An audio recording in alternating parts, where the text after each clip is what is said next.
اب کچھ بات کرتے ہیں ڈاکٹر ذاکر نائک کی۔ گزشتہ روز انہوں نے وسیلے کے حوالے سے کچھ اپنے خطبوں میں بات کی اور کہا کہ نعوذ باللہ رسول صلی اللہ علیہ وسلم سے کوئی فریاد کرنا، دعا میں ان سے مانگنا حرام ہے۔ اس پر ان کے خلاف، ذاکر نائک صاحب کے خلاف فتوے آئے اور جو بھارتی حکومت ہے اس نے نہ صرف ان کے کئی شہروں پر ان کے خطبوں پر پابندی عائد کر دی، بلکہ ان کا جو ٹی وی ہے، پیس ٹی وی کے نام سے جو ان کا ایک ٹی وی ہے جس پہ ان کے خطبے آتے ہیں، اس پر بھی پابندی لگانے کا ارادہ رکھتی ہے۔ ذاکر نائک نے کیا کہا اور اس کے جواب میں کیا آیا، آپ کو سناتے ہیں۔ آج کا ایک فتنہ ڈاکٹر ذاکر نائک کی شکل میں اس امت میں موجود ہے، اور اس کا ایک جملہ تمہیں سنانا چاہتا ہوں، نقل کفر کفر نہ باشد۔ تاریخ میں ہم محمد صلی اللہ علیہ وسلم سے بھی نہیں مان سکتے، باقی لوگ کو تو چھوڑو، سنت اور باقی بابا لوگ کو چھوڑو، محمد صلی اللہ علیہ وسلم کو بھی ماننا ہمارے لیے حرام ہے۔ آج کی تاریخ میں ہم محمد صلی اللہ علیہ وسلم سے بھی نہیں مان سکتے، باقی لوگ کو تو چھوڑو، سنت اور باقی بابا لوگ کو چھوڑو، محمد صلی اللہ علیہ وسلم کو بھی ماننا ہمارے لیے حرام ہے۔ جو شخص مر چکا ہے، آج کی تاریخ میں ہم محمد صلی اللہ علیہ وسلم سے بھی نہیں مان سکتے،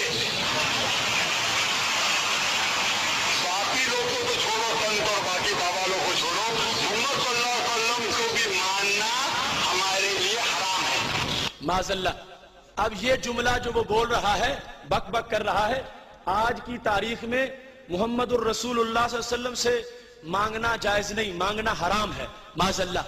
اور کہتا ہے جب ان سے مانگنا حرام ہے تو ولیوں سے مانگنا تو بالکل جائز نہیں ہے۔ یہ بات جو اپنی جگہ غلط ہے وہ غلط ہے، اب اس میں آواز نہیں صحیح آ رہی۔ جب اس نے یہ جملہ بولا نا حرام ہے تو پورے مجمع نے تالیاں بجائی ہیں، معاذ اللہ۔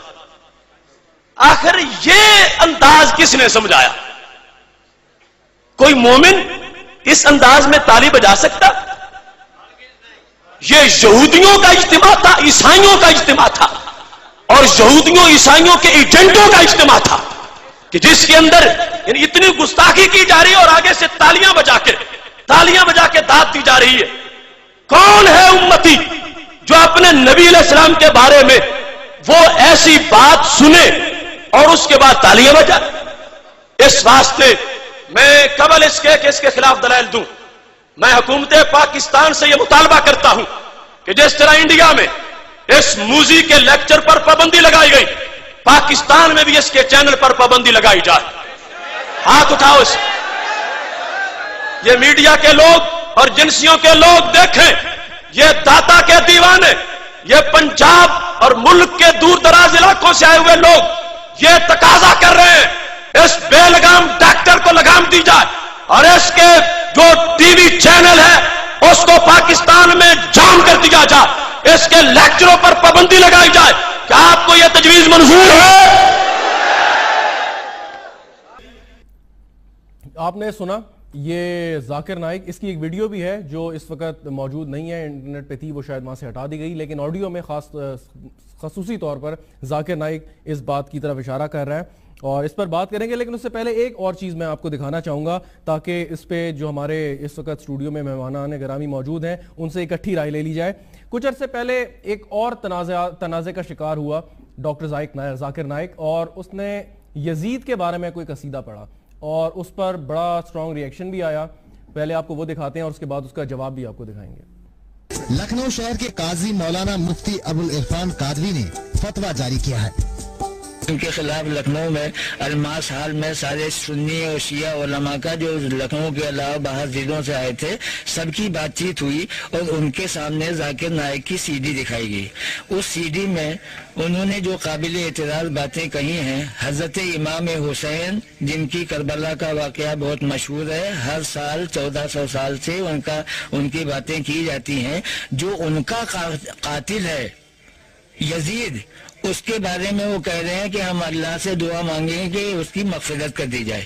یزید وہ شخص ہے جو ظالم ہے، فاسق ہے، شرابی ہے، جواری ہے، جس نے ماں بہنوں کے ساتھ نکاح کو جائز قرار دیا۔ ڈاکٹر ذاکر نائک کے بارے میں آپ نے یہ بات دیکھی، ڈاکٹر ذاکر نائک کا کلپ بھی ہمارے پاس موجود ہے، اگر وہ ہے تو اس کو کائنڈلی پلے کر دیں۔ یزید کے بارے میں صحیح بخاری کی حدیث ہے محمد صلی اللہ علیہ وسلم کی کہ جو شخص قسطنطنیپل کے جنگ میں شریک کریں گے وہ لوگ جنت جائیں گے. اور یزید رحیم اللہ صدر تھے. میرے تین چیزیں تینوں پوائنٹس میں نے تھوڑا سا بولنا ہے. پہلی چیز آپ نے جو ذاکر نائک صاحب ان کو کوئی نالائق بھی بولتے ہیں ہمارے طبقے میں. پہلی بات یہ کہ یہ پورے چینل کے ذریعے پتہ ہونا چاہیے لوگوں کو کہ یہ ڈاکٹر ذاکر نائک صاحب جو ڈاکٹر ہیں تو انہوں نے کسی دینی سبجیکٹ میں پی ایچ ڈی نہیں کی ہوئی ہے. ٹھیک. دوسری بات جو انہوں نے وسیلے کے حوالے سے کہی, وسیلہ قرآن و سنت سے ثابت ہے. قرآن مجید کی سورہ مائدہ میں اللہ تبارک و تعالیٰ ایمان والوں کو مخاطب کر کے فرماتا ہے یا ایھا الذین آمنوا اتقوا اللہ وابتغوا الیہ الوسیلہ, اے ایمان والو تقوی اختیار کرو اور اللہ کے دربار میں پہنچنے کے لیے وسیلہ اختیار کرو, اللہ کو حکم ہے. دوسرا انہوں نے کہا کہ اللہ کے نبی سے بھی نہیں, اللہ کے نبی نے خود اپنا وسیلہ اپنے صحابہ کو سکھایا. حضور کے ایک صحابی ہیں, ترمذی کی شریف کی روایت ہے کہ نابینا صحابی ہیں اور اللہ کے نبی کی بارگاہ میں تو اللہ کے نبی نے ان کو دعا سکھائی کہ تو یہ دعا کرنا, اللہم انی اسألک بحق محمد النبی الرحمہ یا محمد ہو, یہ کہتے ہیں نا نہیں مانگنا جاتا, یا محمد انی اتوجہ بک الی ربی فی حاجتی ھذی لتقضی لی, جس میں یہ کہ یا اللہ میں تیری بارگاہ میں محمد رحمت والے نبی کا وسیلہ پیش کرتا ہوں, اور اے محمد صلی اللہ علیہ وسلم آپ اللہ کے دربار میں میری یہ سفارش کریں اور یہ کہیں تاکہ اللہ تعالیٰ میری اس حاجت کو پورا کرے. شفاعت کے حوالے سے اللہ کے رسول سے استغاثہ کرنا یہ رسول اللہ کے صحابہ, اہل بیت اور پوری امت کا متفقہ اور مشترکہ عقیدہ ہے. دعا اپنے لفظ کہا کہ حضور سے دعا ہم اللہ کے سوا کسی سے نہیں مانگتے کیونکہ دعا عبادت ہے اور عبادت اللہ کی ہوتی ہے.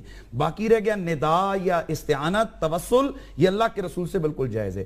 اہم ترین جو آپ آج, میں تو چاہتا تھا کہ ایک ہی ٹاپک ہوتا اس پہ ہم کھلے بولتے. یزید کے حوالے سے آپ نے فرمایا یزید ایک لانتی فاسق فاجر اور ہمارے ائمہ اربعہ میں سے امام احمد بن حنبل رضی اللہ تعالیٰ عنہ کے فتوے کے مطابق کافر شخص ہے.